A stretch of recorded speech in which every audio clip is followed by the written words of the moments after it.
तर नमस्कार मित्रांनो. आपण आजच्या भागात बघणार आहोत की मित्रांनो, रतन शेठला नेमकं कोणी धडा शिकवला आणि अबीरला किडनॅप केले होते रतन शेठनी. तर अबीरला कोणी सोडवलं? तर मित्रांनो, आज आपण बघणार आहोत की नेमकं काय झालं. सारंग तिथे वेळेत पोहोचला की नाही. तर मित्रांनो, आता इकडे अमृता काकू मोनिकाकडे ओवीच्या रूमची चावी मागत असते, ज्या रूममध्ये मोनिकाने ओवीला शिक्षा दिलेली असते. तर मित्रांनो, ती तिला म्हणते आईची परमिशन घे तरच मी तुला चावी देईल. तर अमृता आता आईला म्हणते, आई मोनिकाला चावी द्यायला लावा.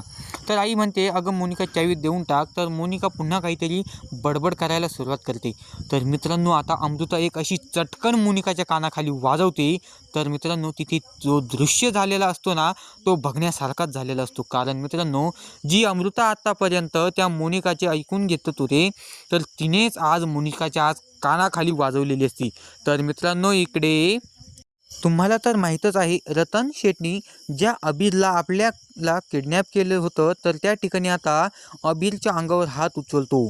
तर तिथे लगेच सारंग पोचतो आणि तिथे सारंग पोचल्यानंतर मित्रांनो, रतनचा एक गुंड सारंगला एक मागून काठी मारतो आणि तर तेवढ्यात सारंग तिथे खाली पडतो. तर सारंग मित्रांनो, तिथे खाली पडल्यानंतर फक्त नाटकच करत असतो. आणि मित्रांनो, इकडे आता गुरुकुलचा कार्यक्रमची सुरुवात झालेलीच असते आणि इकडे सावली भरपूर टेन्शनमध्ये असते आणि ती जगन्नाथला म्हणतच असते, बाबा हे अजून आत्तापर्यंत कसे नाही आले. मला तर खूप भीती वाटत आहे, नेमकं का उशीर झाला असेल.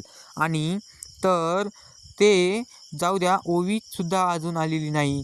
तर मित्रांनो, जगन्नाथ आपल्या सावलीला खोटं सांगतो की ते ट्रॅफिकमध्ये फसले होते, त्यामुळे त्यांना येण्यासाठी उशीर होत आहे. ते निघालेले आहेत असं सांगून तो सावलीचं टेन्शन कमी करतो आणि सावली तिथून गेल्यानंतर मित्रांनो, जगन्नाथ विचार करत असतो की असं कशामुळे झालं. 100% हा माणूस असा कॉल कट करत नाही, पण 100% काहीतरी झालेलं असतंय. आणि मित्रांनो, तेवढ्यात आता इकडे रतन शेठ अबीरला म्हणतच असतो की शांत बस आणि तो त्याच्या गुंडांना म्हणतो, आता ह्या माणसाचा तुम्ही संपवा, सगळा खेळ संपून टाका याला. तर तेवढ्यात अबीर आपल्या सुपर हिरोला अशी हालत बघून खूप ओरडत असतो.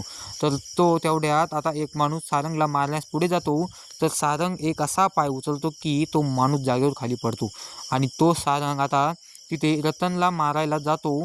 तर रतन तिथून पळ काढतो आणि आपल्या अबीरला घेऊन तो इकडे गुरुकुलकडे कार्यक्रमाला निघालेला असतो. तर मित्रांनो, आता इकडे अमृतासुद्धा ओवीला आपल्या ज्या रूममधून बाहेर काढून गुरुकुलकडे आजच्या कार्यक्रमासाठी निघालेली असते.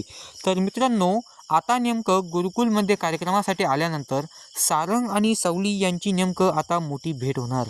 आणि मित्रांनो, आता दोघेही 8 वर्षानंतर एकत्र भेटल्यानंतर नेमकं आता काय होणार हे बघण्यासाठी मित्रांनो, आपल्या चॅनलला लगेच सबस्क्राईब करा आणि व्हिडिओला लाईक करा.